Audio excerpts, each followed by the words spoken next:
Sir, you need to vacate this seat immediately. First class is for Platinum Elite passengers only. The words hung in the stale cabin air like a final verdict. The plane rocked gently in mid-turbulence as James Harrison looked up from his tablet, blinking once as he processed the sudden challenge. He didn't speak right away. Instead, he straightened in seat 1A, brushing an invisible wrinkle from his lapel, his breathing steady. He had flown this route dozens of times. He had earned every mile, every upgrade, every credential. But today, none of that seemed to matter. The lead flight attendant, Brenda Walsh, stood over him with crossed arms and a face that said she had already made up her mind. "You need to move to economy," she said again, louder this time, glancing at the other first-class passengers for support. A few heads turned. Some leaned closer. In seat 1B, Arthur Finch, a well-dressed white man in a paisley tie, snorted and said with a smirk, "He doesn't belong up here. Probably wandered up front thinking no one would notice." Another passenger adjusted his camera phone, subtly beginning to record. "Before we continue, where are you watching from? If what's happening to James feels familiar, leave a comment below. Justice only matters when we speak up. Stay with us, because in just 25 minutes, this man turns the tables without ever leaving his seat." James set down his tablet and looked Brenda in the eye. "Check your records," he said calmly. "I'm in the right seat." Brenda's lips tightened. "Your ticket says economy. Take your assigned seat or we'll have to involve security when we land." She pulled a paper stub from her pocket and thrust it toward him. "Here, take this. You're assigned 24C. James glanced at it and didn't take it. "That's not my name," he replied. "And that's not my seat." Kevin Miller, the cabin supervisor, appeared behind Brenda, scrolling on his crew tablet with quick flicks of his finger. "Confirmed," he said loud enough for the nearby row to hear. "This passenger is not on the manifest for 1A. His booking must have been reassigned." He turned the screen briefly to show a blank space under James' name. "You've been flagged. You need to move." Arthur leaned forward again. C knew something was off. "This is first class, not charity seating." Murmurs rippled across the cabin as James sat still, breathing evenly, his fingertips resting on the armrest. "You're making a mistake," he said, "and every step you take is being logged." The plane shook gently again as the pilot adjusted altitude. Someone in 2D pulled out their phone. The screen of James's seat suddenly went dark. Kevin grinned. "You're disconnected now." James turned to him. "So are you." Brenda rolled her eyes. "We'll let the captain know you're refusing to comply." But she hadn't checked the passenger records thoroughly. She hadn't recognized the quiet force behind those calm eyes. James Harrison, age 58, wasn't just another businessman in a sharp navy blazer. He was the founder and CEO of Omnisys Solutions, the very firm that Apex Air had recently signed a multi-million-dollar contract with to modernize their passenger verification and seat reservation systems. The irony was thick, but James wasn't interested in theatrics. What mattered now was exposure. What mattered was letting them dig their own grave with each careless command. Behind him, in seat 2B, Sophia Diaz, an Omnisys systems analyst, watched quietly, already navigating her tablet to Apex Air's internal crew behavior records. In 3A, Daniel Croft, a seasoned CNN field correspondent, had started a discreet live stream, his camera angled low, his face unreadable. In 1C, Chloe Singh, an active Reddit user with a large following in r/aviation, had begun recording with a single tap. In the economy cabin, Olivia Reed, Omnisys's head legal advisor, was texting James updates from the system logs. Kevin just posted on crew chat, unauthorized in 1A. I'm tracking everything. Up in the cockpit, pilot David Chen tapped a button near his collar that activated his personal body cam, an unofficial safety measure he'd taken since the last time he saw a black passenger falsely accused. And on the other end of a private satellite line, Apex Air COO Diane Summers picked up her phone with a puzzled voice. "James," she said. "What's going on?" He spoke clearly into the seat console handset. "Diane, I want you to pull up Brenda Walsh's file specifically past passenger interactions." There was a pause. Then Diane's voice returned, hushed and troubled. "2 documented complaints, both racial bias. 1 filed internally, 1 external. Never disciplined. I'm flagging this now." James ended the call and looked at Brenda without a hint of a smile. "You might want to prepare a statement," he said. "I don't think your supervisors are going to back you up much longer." Sophia's tablet pinged with confirmation Brenda's record was loaded. Kevin's recent system changes were visible. And Carol Jennings, the in-flight manager, was listed as recently locking James's profile without cause. Sophia sent a quiet text to James. "Everything's here. You're clear." "She's not." James nodded. The cabin rumbled again, but it wasn't just the engines now. The tension was shifting. People sensed something was unfolding beyond a seating dispute. Chloe Singh looked up from her phone and said aloud, just loud enough to carry this man's not causing a scene. "He's being targeted." A few passengers murmured. Arthur scoffed. "He's overreacting. Just take the damn economy seat." Kevin looked toward Brenda. "Want me to print a removal notice?" Brenda nodded. "Do it." James raised his voice not in anger, but with conviction. "Do that, and you'll be explaining it on every major network before we land." It was already too late. The footage was uploading the stream had crossed 50,000 viewers, and Sophia had just entered an OmniSys override code that granted them access to crew directives quietly stored in Apex Air's training app. One line caught her attention. "Prioritize elite appearance profiles when resolving conflicts." It was tagged active. She looked up, stunned. "James," she whispered. "I found the trigger." He didn't look away from Brenda. "Send it, because in 25 minutes justice wouldn't just be spoken, it would be automated." The cabin lights dimmed slightly as turbulence persisted, but the tension brewing in first class had nothing to do with the weather. Brenda Walsh returned to the front row with a new strategy this time, with the microphone in her hand. She clicked it on, cleared her throat, and addressed the entire cabin in an even tone that barely masked the panic behind it. "Ladies and gentlemen, we're addressing a security concern in the forward cabin. Please remain seated and refrain from recording or engaging." The announcement dropped like a stone in water. Conversations halted. Heads turned. Kevin Miller, already seated at the jump seat nearby, tapped into the crew app again and publicly flagged James Harrison's seat as compromised. His caption read, "Potential risk in 1A, no confirmed ID match." In the row ahead, Arthur Finch shot James a disgusted look, stood up despite the fastened seatbelt sign, and shoved James's shoulder. "You heard her," he barked. "This is about our safety. Apex is just protecting us." James stayed seated, his jaw tight, but his voice level. "Touch me again," he said, "and I promise your name will be known for all the wrong reasons." Chloe Singh, who had stayed silent until now, stood as well, her voice strong and pointed. "Where's the evidence?" she asked. "You're accusing this man of what exactly?" Kevin snapped his head toward her.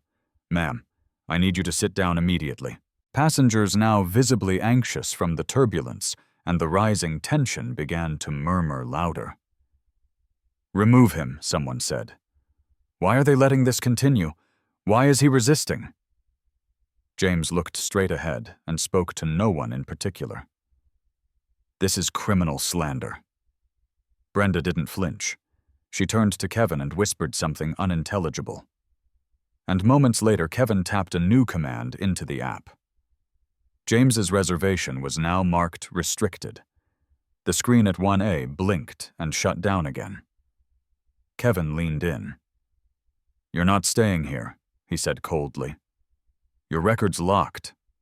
You've been removed from the manifest." Carol Jennings, the in-flight manager, who had been watching from a few rows back, stepped forward and whispered to Brenda, "He's a problem. Do it now." With a simple click on her tablet, Carol locked James's Skyflyer profile using their satellite link. A chime rang in the cabin. James, now glancing calmly between them, said, "You're all exposed, and you don't even realize it." Arthur turned to the cabin. "Come on, folks, who wants this guy up here?" He laughed and pointed. "First class isn't a shelter. Apex is for elites." Kevin, emboldened, approached with a folded sheet of paper in hand. "Mr. Harrison, this is your formal removal notice. You're to move to the economy section immediately or face legal consequences." Phones lit up, screens glowed. James didn't touch the paper.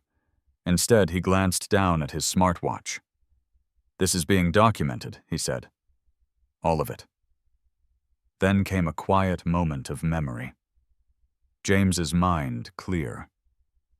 Despite the storm around him, flashed back to a conference in 2011 where a boardroom of white investors told him Omnisys would never win FAA contracts because aviation is about legacy, not disruption. That was the day he began designing Omnisys's proprietary conflict tracking system, and it was running now. In the cockpit, David Chen adjusted his headset and checked a secondary feed he had just overheard Carol, via a mistakenly open crew channel, mutter older black men like him never fit right in first class. David blinked. Then he reached for his phone and quietly texted the quote to Chloe Singh in 1C. Her eyes widened as she read the message. She looked over at Daniel Croft, who nodded silently. He had captured Carol's voice, too, from his live stream in seat 3A. "We've got it," he whispered. "We have the motive." In a matter of seconds, Daniel's CNN feed crossed 150,000 live viewers.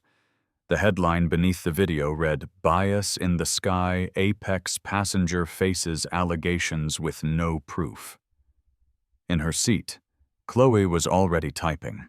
She opened Reddit and dropped the first explosive post in r// Aviation, attaching a screenshot of Carol's directive, which Sophia had quietly sent her prioritize elite appearance profiles when resolving seat conflicts.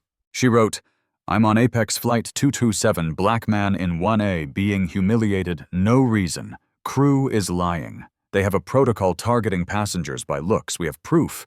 She signed off with hashtag Apex Bias. In less than 2 minutes, her post hit the front page. 5 minutes later, it had 500,000 upvotes.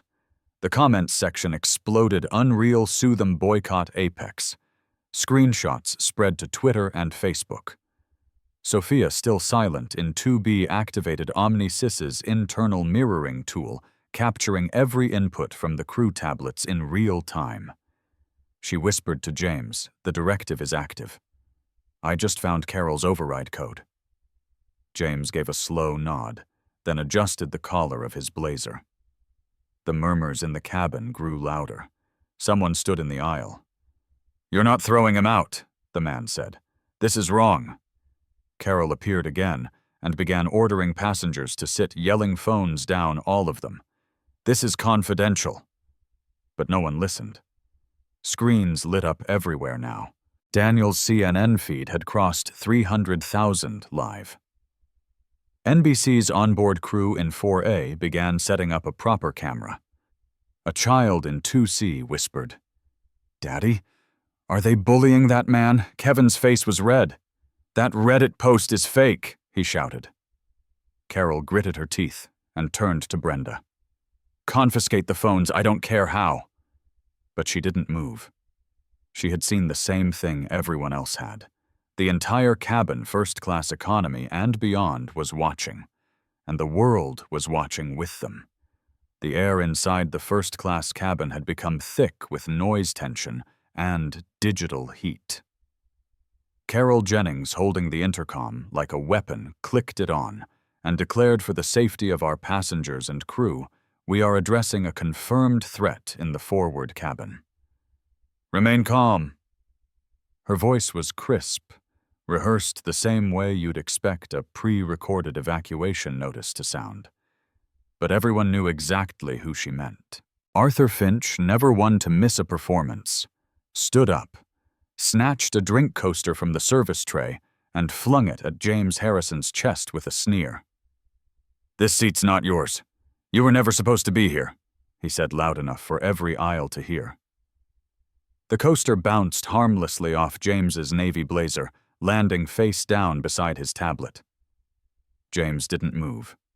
He picked it up, placed it back on the tray, and said, "What you just did will follow you longer than this flight." But Kevin Miller wasn't done.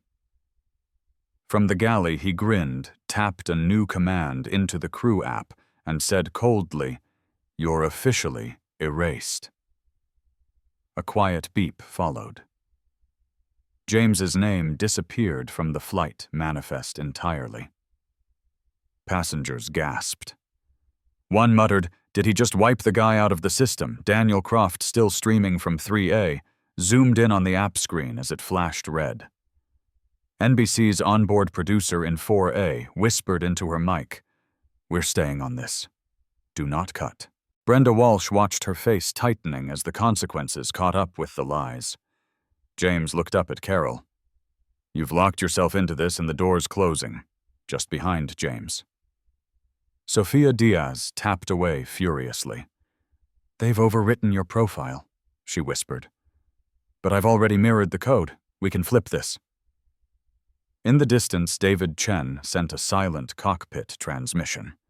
He had just recorded Carol calling James an image risk. Her words, sourced straight from her headset, were already uploading to a secure drive. Arthur turned again and shouted to the whole cabin. "How much longer are we going to let this guy play victim? This is first class. It's for people who built something, not for someone who stumbled in." James blinked once. "You want to talk about building something," he said softly. "I've spent 30 years building what you're about to see fall apart." For a moment, time stilled. The screens flickered once more as turbulence rolled through the cabin like a slow wave. In his mind, James was back in a New York boardroom 12 years ago, surrounded by executives who dismissed him. Aviation belongs to institutions, one had said. You're not one of them. That same week, Omnisys Solutions was born from his home office, funded on personal savings, and a promise to his late father. James had sworn then that no system would ever erase someone like him again. And now the time had come to make good on that vow. He reached down, pulled a slim Omnisys USB from his briefcase, and handed it backward to Daniel Croft without turning. "Get this to CNN," he said. "It's time." Kevin lunged forward to intercept, but Daniel already had it in his grip. In seat 2B, Sophia pulled out her own secondary device and began uploading from Omnisys's secured satellite channel. Just in case. "Backup's on the way," she said. "We're taking their filter algorithm public." In the aisle, passengers whispered, "Did he just say CNN? Is he leaking something?" Carol caught on. "Stop them!" she barked at Brenda. "Shut this down now!" But Brenda didn't move. She'd seen enough. 10 rows back, Olivia Reed's phone pinged. "CNN online," the message read. "Uploading now." In 3A, Daniel opened the USB and launched the file Apex Internal Filtering Protocol PDF. The document was horrifying. a coded algorithm that factored race, age, and attire into automatic seat validation checks. Tags like Proforesight Profile Mismatch Risk Appearance Level 2 recommend reassignment. Within 2 minutes, the file hit CNN. Calm under the headline, Exclusive Apex's internal system penalizes passengers based on appearance. On screen, the anchor's voice cracked through.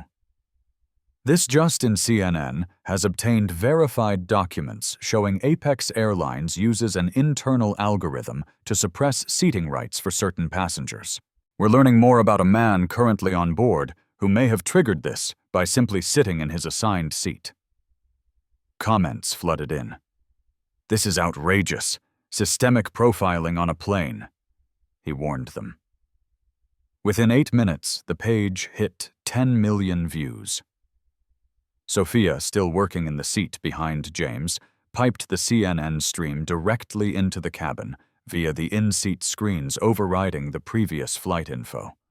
One by one, passengers turned to see a CNN graphic labeled Apex's Biased Algorithm: The Breakdown. Carol's face turned pale. Kevin stood frozen. Arthur backed away toward 1C, muttering, "This can't be real." But it was.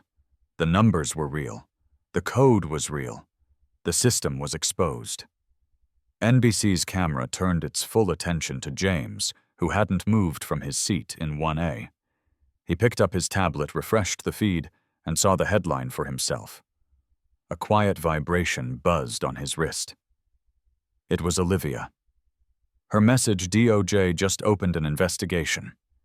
You're clear to proceed. He typed back, shut it down. Sophia leaned forward. You sure? He nodded once. Kill switch protocol. She tapped the icon on her dashboard, Omnisys console command ready. Daniel looked at James. You planned for this? James replied simply. I planned for every version of this. The cabin was silent. Every screen showed the same image now, Apex's algorithm exposed, streaming live on CNN. In 1C, Chloe Singh posted the video feed to RSARS Aviation, with the caption, he warned them they didn't listen. The post surged past 1 million upvotes within minutes. Carol turned and hissed to Brenda, tell the pilot to lock the system, block all external access. But in the cockpit, David Chen had already overridden the order. Too late, he said aloud to no one. It's out. James looked around the cabin, not to savor the moment, but to mark it. This wasn't about revenge. It was about visibility. You tried to erase me, he said calmly to Kevin, Brenda, and Carol. But I designed the system you used, and I kept a back door open always. And from his seat, James Harrison took command of the narrative because some systems don't get fixed from the outside. Sometimes you have to sit down to shut it all down. At Apex Air corporate headquarters in Dallas, the mood had shifted from Friday quiet to full-blown emergency. Conference calls buzzed on speakerphones. Executives stood around glass-walled offices with furrowed brows and half-drunk coffees, refreshing their phones with shaking hands. On the central wall of the operations center, a live CNN feed played in grim silence. The words at the bottom of the screen read, Breaking Apex Algorithm Discriminates by Appearance. Source, CEO of Omnisys. Onboard Flight 227 Robert Shaw. Apex's CEO burst into the war room holding his tablet like it was a live grenade. What the hell happened? He barked. Why is James Harrison's name attached to this? One of the digital officers, pale-faced and sweating, stammered. We didn't know it was him, sir. The crew flagged him as suspicious. System Auto reported a mismatch. Robert slammed the tablet on the table. You don't mismatch a man who built your infrastructure. Carol Jennings's name flashed across the top of the screen as CNN played back her in-flight announcement about a security concern. Robert watched the footage in stunned silence. Then he turned to legal. Who authorized our software to scan for appearance mismatches? A junior compliance officer shrugged. That protocol, it was buried in a 2021 update. No one's claimed ownership since. In the corner, Apex's media liaison whispered, #Apex Bias is trending above the Super Bowl. It just hit 20 million views. Robert rubbed his temple, shut down external feeds, locked social media, and someone get Carol on the line now. But the line wasn't connecting because Carol was still airborne, and she had no idea her career was about to hit the tarmac harder than the plane itself. Back on Flight 227, turbulence rocked the aircraft as passengers sat riveted by the drama unfolding on their in-seat screens. The cabin wasn't angry anymore. It was silent, still watching James Harrison with a kind of collective awe. He hadn't stood up. He hadn't raised his voice. Yet from Seat 1A, with nothing but his tablet and a team of unseen allies, he had exposed a national scandal and forced the world to listen. Brenda Walsh, who had once towered over him with orders, now hovered near the galley, gripping a cabinet for balance, her eyes wide and darting. Kevin Miller had stopped pretending to be in control. He stood frozen near the cockpit door, sweat dripping from his temple. In economy, passengers craned their necks to glimpse the first-class cabin like it was the front row of history. "Is that him?" someone whispered. "That's the guy who brought it all down." James didn't react. He was scanning server logs sent by Sophia from 2B. Every keystroke. Carol made every override. Kevin tapped every racist comment captured on cockpit surveillance. It was all there compiled, tied up ready. And then his phone buzzed. Olivia Reed's message flashed. Robert just tried to blame Carol. She blamed Kevin. They're all panicking. You're green-lit. James responded with 2 words. Do it. Sophia took a steady breath and tapped a new command, Omnisys Global Override. Execute System Freeze. At that moment, Apex's live ticketing software, used in over 70 airports and linked to more than 200 international travel partners, began to slow, then fail. Customers attempting to book flights were met with frozen screens, error messages, and blank loadouts. Agents at airport counters stared in confusion as boarding confirmations vanished. And within 5 minutes, Apex's entire booking operation was offline. Daniel Croft, still filming, got the message from his producer in Atlanta. They shut the system down. It's real. This is historic. He whispered to James, they're cooked. James nodded once. Not yet, but they're close. Sophia leaned in from behind. It's complete. We've locked every non-critical system. Emergency ops remain, but they can't sell a seat, not until we release it. In the cockpit, David Chen got the alert, glanced back at the chaos in first class, and smiled faintly. Good, he murmured. About time someone held them accountable. At Apex HQ, screens started going dark. Error alerts flooded the command center. Booking queued down. Someone yelled. Web interface is frozen, another shouted. Robert Shaw stared mouth open as he realized what James had done. He's not exposing us, he whispered. He's disabling us. Legal asked, is this cyber crime? The CTO shook his head. Omnisys is in our vendor contract. They have fail-safe authority under abuse protocols, and this qualifies. Robert's hands trembled. He's holding us hostage. Then a louder alert hit the main screen. Forbes.com breaking news. James Harrison shuts down Apex booking system, mid-flight airline accused of systemic discrimination. The article included Sophia's screenshots, Chloe Singh's Reddit post, and links to the full CNN leak. A quote from James appeared in bold. I didn't want to crash their system. I wanted to hold up a mirror. This is what happens when you design injustice into the code. The comms team dropped their phones. The legal team stood in stunned silence. Robert whispered, We're finished. Onboard, Kevin tried one last time to recover control. We can fix this. He told Carol, whose hands trembled as she stared at her now disabled crew tablet.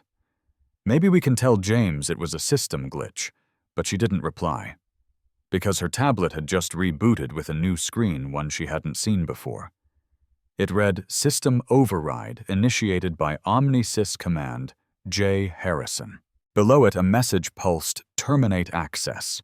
She tapped it instinctively, and the screen blinked off permanently. From seat 1A. James turned to her, calm, composed. That was your last input. And then his eyes lifted to the cabin as a new notification flashed across every screen system suspended pending compliance review.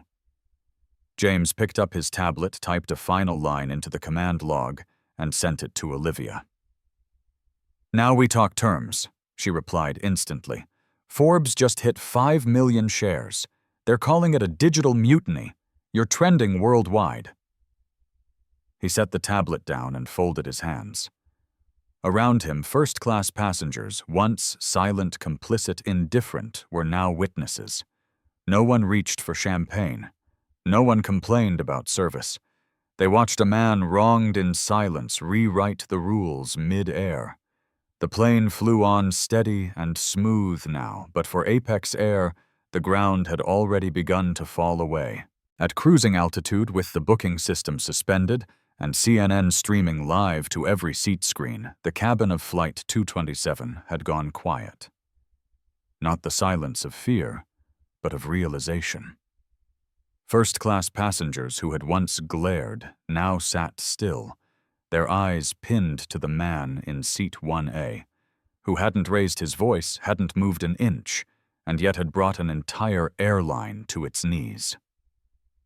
James Harrison tapped once on his tablet, sending a secure message to Olivia Reed. Bring Robert in. I want him face to face. And 5 minutes later, a live video feed blinked onto the cabin's overhead screens.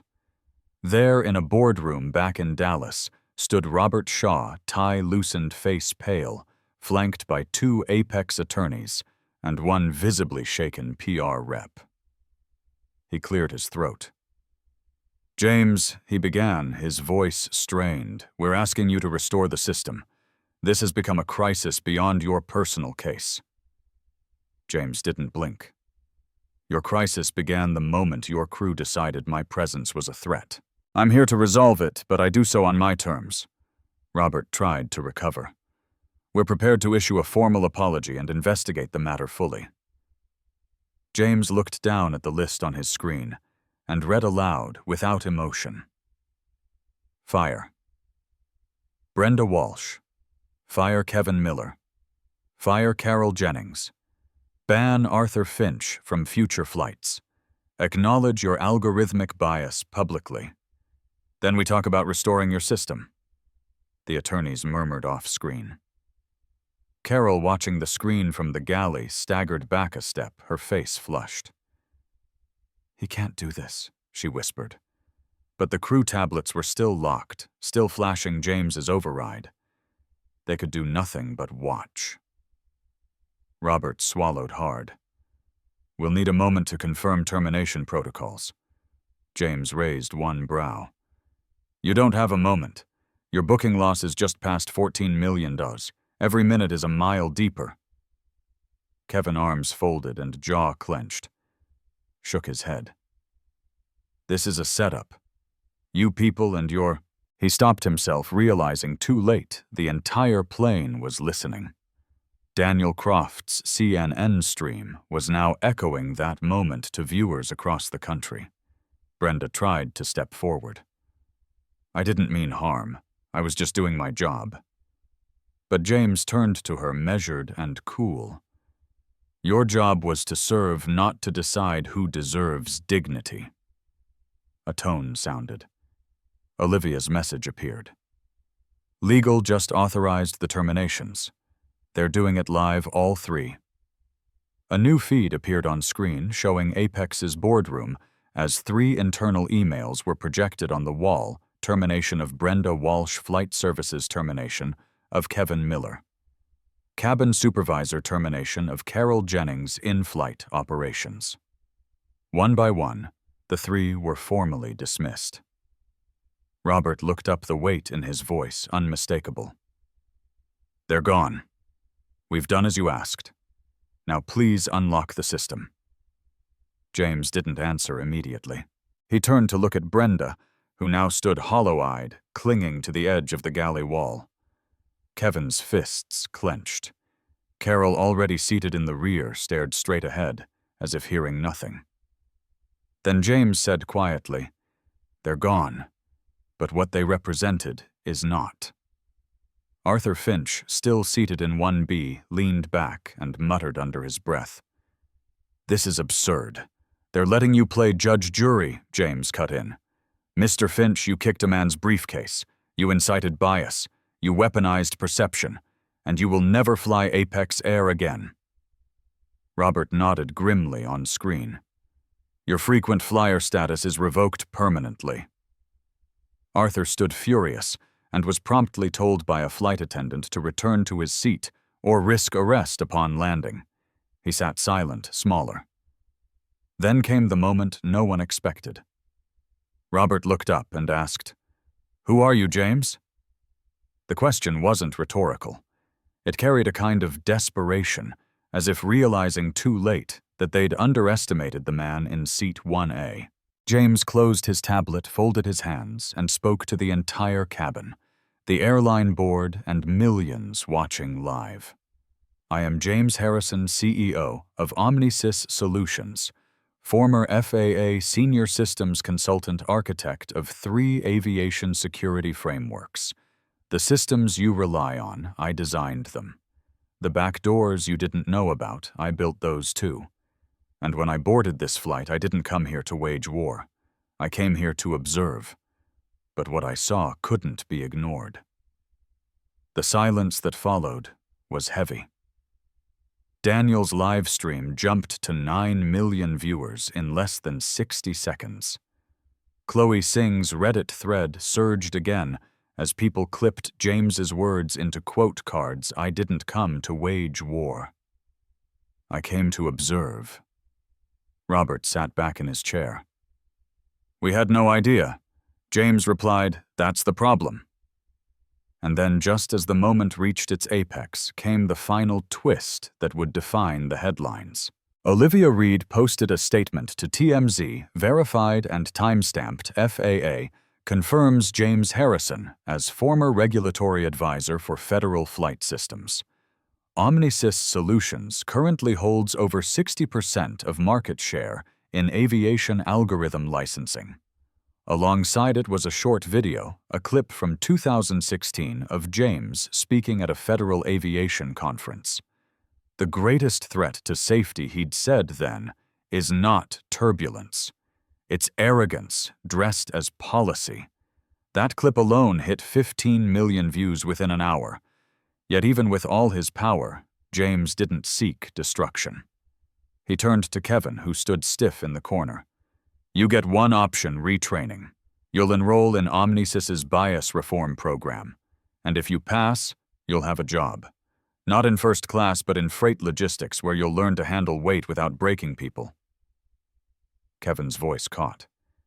"You'd give me a second chance." James nodded. "I'm not here to cancel. I'm here to correct," passengers murmured. A few clapped. A woman in 2D whispered, "That's real leadership." And in that moment, James Harrison wasn't just the man who shut down an airline. He became something greater, an agent of accountability, who proved that justice doesn't always shout. Sometimes it simply sits down and waits for the world to catch up. 3 days after flight. Landed in Seattle. James Harrison stood in front of a quiet press room, flanked by Olivia Reed, Sophia Diaz, Daniel Croft, and Chloe Singh. Behind them, a digital banner read, "Omnifare Initiative Aviation for Everyone." James stepped to the podium, not as a passenger this time, but as a policymaker. His voice was calm, resonant. "This isn't about one airline," he said. This is about every system that thinks appearance is a metric, every gate where bias hides behind a smile, every algorithm that calculates value by skin tone, age, or attire. He paused as the room fell still. What happened to me on Apex 227 wasn't personal. It was structural. And starting today, we begin dismantling it. With that, James unveiled OmniFare, a sweeping reform mandate adopted by Apex and 5 major U.S. airlines within 48 hours. It included mandatory anti-bias training for all crew real-time behavior auditing via OmniSys sensors and the elimination of all visual risk score algorithms. More significantly, it required airlines to make internal crew behavior logs and seat reassignment decisions available to DOT auditors and independent journalists within 30 days of each flight. Industry leaders grumbled behind closed doors, but the public wasn't asking anymore, they were demanding. Reddit lit up with support. Retired pilots wrote op-eds calling OmniFare the course correction aviation desperately needed. Chloe Singh's Arcourage aviation post now had 6 million upvotes. Daniel's CNN interview with James became the most watched segment of the week. Even passengers who once sat in silent complicity were now calling for reform in online testimonies. But beneath the applause and headlines, something darker was brewing. Sophia, reviewing log data from the system shutdown, noticed a pattern dozens of third-party access requests pinged Apex's servers seconds before James's override. She traced the source to a contractor with no known affiliation with OmniSys. Curious, she dug deeper. What she found blew the story wide open. Apex hadn't just profiled passengers based on appearance, they had been selling those profiles. Every biometric trigger, every flagged risk seat, every complaint filed and suppressed, all of it was being bundled into behavioral data packages and quietly sold to private firms, insurance companies, travel brokers, and even political research groups. When Sophia showed the files to James, he didn't speak for a full minute. Then he said, "We don't just have a bias problem, we have a privacy crisis." Olivia verified the leak, and Daniel ran the story on CNN's special report under the title, "Flight Risk: The Hidden Economy of Passenger Profiling." The public outrage was immediate and seismic. A retired flight attendant turned whistleblower revealed she had been offered bonuses to input supplemental assessments on high-risk-looking passengers' code for anyone who made elite flyers uncomfortable. Within 72 hours, Apex stock fell 62%. Congressional leaders called emergency hearings. The Department of Transportation, under mounting pressure, fast-tracked a bipartisan bill, the Passenger Fairness and Data Protection Act, that made it illegal for airlines to collect, analyze, or share passenger identity data without explicit consent and third-party oversight. Airlines scrambled to adjust. Apex's competitors quietly reached out to OmniSys, asking to license OmniFare tools before their own skeletons hit the light. But James refused exclusive contracts. Reform, he said in a joint statement with Chloe and Sophia, is not for sale. While the aviation world tried to catch up, James stayed grounded literally and figuratively. He visited a flight academy in Atlanta, talking to young black pilots who had watched his story unfold like a movie, but felt its truth like scripture. He told them, "You're not guests in this industry, you're architects. Start designing like it." He didn't mention Carol Jennings or Kevin Miller again, not in public. But word spread that Kevin, now in retraining, had been assigned to OmniSys's logistics division in Chicago. His first assignment, an internal audit on crew treatment patterns. A small, quiet penance, but one that mattered. The system had cracked. The code had been rewritten. And James had done it without yelling, without rage, without ever standing up from his seat. Not because he couldn't, but because power sometimes speaks loudest when it doesn't move at all. 2 months after the storm that grounded Apex Air's digital empire, the dust had settled, but the memory had not. Carol Jennings's name had quietly disappeared from the industry. Her LinkedIn profile deactivated her pension under review. Last anyone saw, she was working at a private charter company in Reno, filing invoices under a new department title, Operations Support. Brenda Walsh had taken a job at a hotel in Oklahoma City, folding towels behind closed doors. Guests never saw her. Her silence had grown louder than any broadcast. As for Arthur Finch, his name had been removed from every Apex database. The company released a vague statement citing customer conduct violations, but the real sentence came from the court of public perception. His corporate speaking invitations dried up. His board memberships quietly ended. A once proud executive reduced to an online footnote beneath Reddit threads and grainy TMZ clips. None of them apologized publicly. None had to. The world had already seen them in action. But justice wasn't the full measure of the moment, because James Harrison didn't believe in ruin for its own sake. He believed in accountability with a door still open if someone chose to walk through it, and one person did. Kevin Miller. Assigned to OmniSys's logistics office in Chicago, Kevin showed up on time, took notes during retraining, and never once asked for special treatment. He sat in the back, studied hard, and when asked why he gave the same answer every time, because someone gave me another shot. One Friday morning, James visited the site unannounced. He stood in the break room quietly as Kevin wrapped up a workshop on conflict resolution. The room clapped, Kevin turned, and froze. James stepped forward, extended his hand, and said, "Only earn it." Kevin gripped his hand without a word, and something passed between them. Not absolution, not erasure, but the hard-won beginning of something better. And that was the lesson James chose to leave behind, because this wasn't just a story about a flight gone wrong. It was about what comes after what you build once you've shut something broken down. And James built something lasting. OmniFair, once a reactive initiative, became a movement. By the end of the year, 4 more airlines adopted its platform. One introduced anonymous bias assessments from passengers. Another banned onboard seat reassignments without video verification. College aviation programs began teaching OmniFair principles in first-year courses. Chloe Singh led a coalition of passengers turned advocates pushing for equitable design in travel. Sophia Diaz joined the FAA Oversight Board.